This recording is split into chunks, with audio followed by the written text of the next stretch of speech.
in my name. Now, ordinarily, I would welcome the opportunity for a robust debate, even if the subject choice is deeply questionable, but not today. Now, I'll come to the actual paper, which is the subject matter of this debate, in a moment, Deputy Presiding Officer. But I have to say, it pales in comparison with what we witnessed over the weekend in Dundee, which very much sets the context for this debate. We saw a First Minister, or First Activist, as he calls himself, announce that he wants to turn the next general election into another polarising and divisive vote on breaking up the United Kingdom. So let there be no doubt about this. The SNP have said unequivocally they want the next general election to be about independence.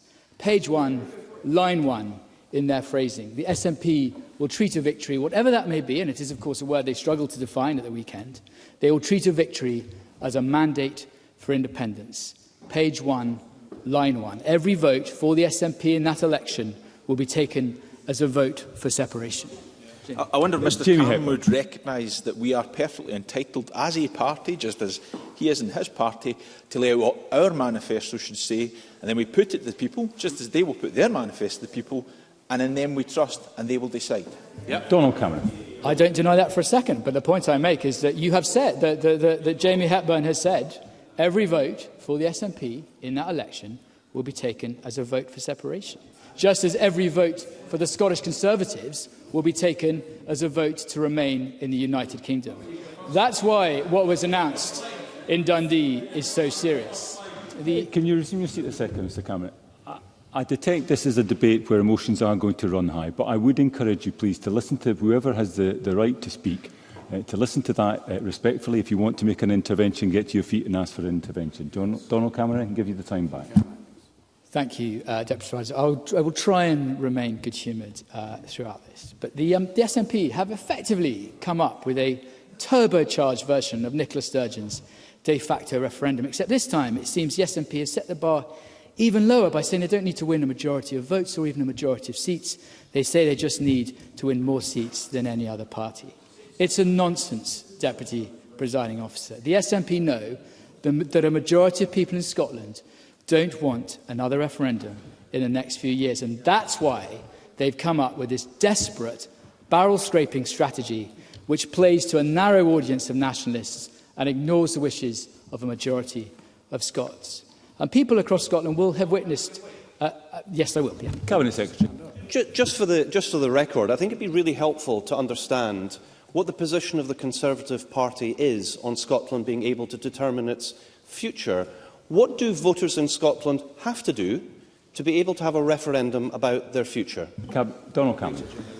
Well, people in Scotland had a referendum about their future in 2014, and they voted in that historic referendum to keep the United Kingdom together, Deputy Presiding Officer.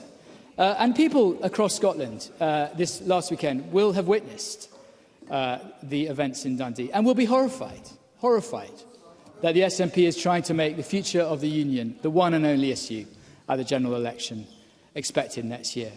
Instead, people in Scotland want this government to deal with the problems that affect them in their everyday lives. That means a focus on cutting the NHS waiting list backlog and recruiting more doctors, nurses and dentists. That means a focus on narrowing the education attainment gap across all age groups, investing in additional support needs and cutting class sizes. That means a focus on supporting victims of crime and making sure criminals serve proper sentences.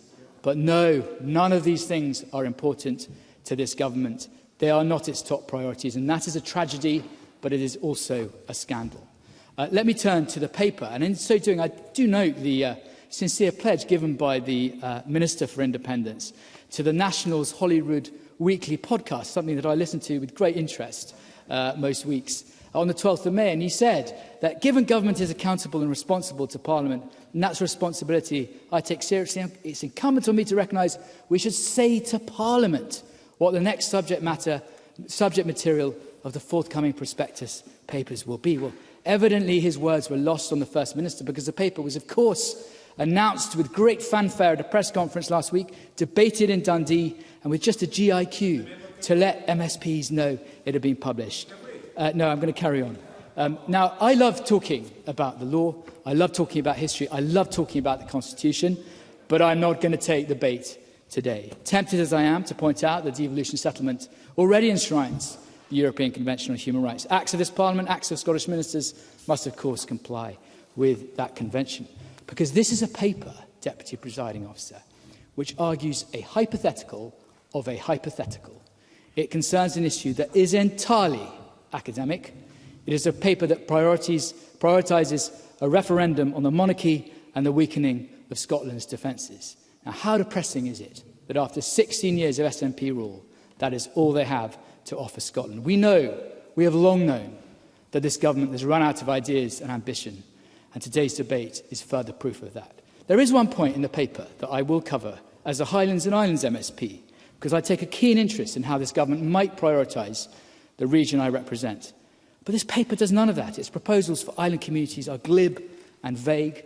It argues that a future constitution could place a duty on the Scottish Government to take needs and unique geographical character. No, I'm sorry, I don't have enough time.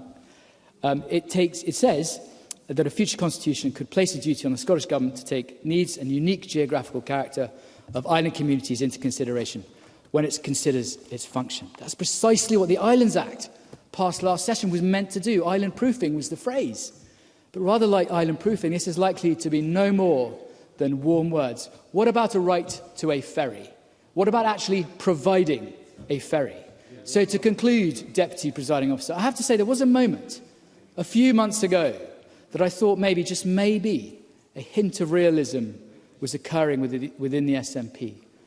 Humza Yousaf himself spoke during the SNP leadership election. He said that independence was not yet the settled will of the Scottish people. Mike Russell, the president of the SNP, saying that independence could not be secured right now. There was a moment, temporary as it was, when a realistic, honest appraisal was being made by senior figures within the SNP. That's why the announcement in Dundee showed such absence of judgment, and that's why, in launching this paper with all its myths and theories, the SNP have completely misread the mood and temperament of people in Scotland. Now, I don't expect a nationalist to stop believing in independence any more than I expect a unionist to give up their faith in the United Kingdom. Those are views that are sincerely held, genuinely held. But I do expect them to read the room, to understand what truly matters to people in Scotland right now and what they expect us as their representatives to be debating. And for all those reasons, we encourage others to back our amendment, to reject this fantasy and to focus on what the people of Scotland put us in Parliament to do. Thank you, Mr Cameron. I now call Neil Bibby to speak to and move Amendment 9711.2.